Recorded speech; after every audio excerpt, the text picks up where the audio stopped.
ازيكم يا اخوات، عاملين ايه؟ يا رب تكون دايما بخير. فيديو النهارده هقول لك ازاي تلعب الضربه الركنيه بكل سهوله بكل سلاسه وتسجلها هدف. والصراحه يا اخوات الطريقه دي انا اكتشفتها بالصدفه، بس طريقه فعاله وجربتها اكتر من مره في الديفيجن وفي المطوشه العاديه وضد الذكاء الاصطناعي يا اخواتي، عشان اثبت لكم النجاح بتاعها. فيا اخواتي الطريقه دي مضمونه بنسبه كبيره جدا جدا جدا، ويا اخواتي الطريقه يعني الصراحه طريقه خرافيه، وهتسجل منها هدف مليون في الميه. هتسجل منها هدف من الضربه الركنيه يا اخواتي. فيا اخواتي من غير ما اطول عليكم من غير لك كتير، ما تنساش لو عجبك الفيديو دعمنا بلايك واشتراك وتصلي على محمد عليه افضل الصلاه والسلام، وتنزل تذكر الله في كومنت وتروح تنضم لجروب التليجرام، عشان هناك بنقدم مسابقات وبنقدم حاجات جامده جدا جدا جدا. وبرضه يا اخواتي انا كنت عامل مسابقه على الحساب ده، والحساب اللي قدامكم ده حساب خرافي وريت 3140 يا اخواتي، يعني زي ما انتم شايفين حته طماط قرشايه كده من الاخر. فكل الشروط يا اخواتي انك تعمل اشتراك في القناه عشان نوصل 20000 مشترك، ولما نوصل 20000 مشترك هدي لواحد منكم. فيا اخوات مش عايز اطول عليكم اكتر من كده، يلا بينا على الفيديو.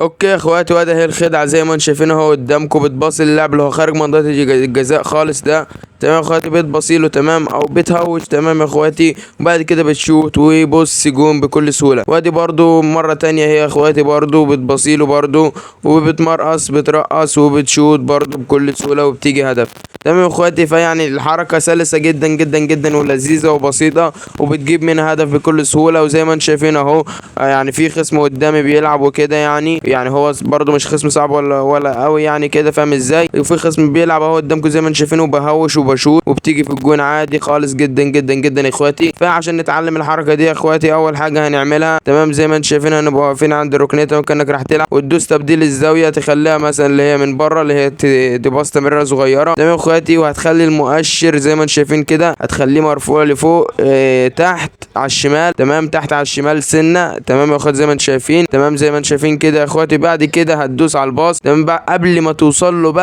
ما توصل له هتدوس على الشوت وتسحب الجويستيك تسحبه لتحت عشان يهوش يعمل فيك شوت، وبعد كده هتلاقيه عدل جسمه ويراوغ اول مدافع اللي هو كان داخل عليه، تمام. بعد كده هتشوت بكل سهوله وهتلاقيها فزرت الجون، تمام يا اخواتي. يعني طريقه سلسه جدا جدا جدا يا اخواتي، والطريقه بسيطه، ويا اخواتي الصراحه الطريقه جامده جدا جدا جدا يا اخواتي. وبرده ممكن برده تعمل زي اللي انا قلت لك بالظبط، وتباصي المدافع، ولما توصل له الكره لما يستلمها على طول تدوس على الداش وتمرقص تحرك الاير في اي ناحيه وتمرقص، تمام. برده هتلاقيه عدى اول مدافع اللي هو بيبقى داخل عليه جري، هتلاقيه عداه، وبعد كده هتفتح لك تشوت براحتك وهتجيب جون براحتك. فيعني يا اخواتي الصراحه الحركه بسيطه جدا جدا جدا، وهتعرف تسجل منها هدف بكل سهوله، والخصم مش هتوقعها، وحتى لو توقعها هيطلع مدافع عليك يجري، تمام. فانت هتعمل فيك شوت، هتلاقيه زحلق في الارض يتفرش على ظهره نام خالص، او هتعديه برضو، او ممكن برضو لما توصل لك الكوره تعمل برضو مهاره، هتلاقي نفسك عديته وتدوس وتشوت، هتلاقي اصلا مش هتلاقي حد داخل عليك، فهتشوت لو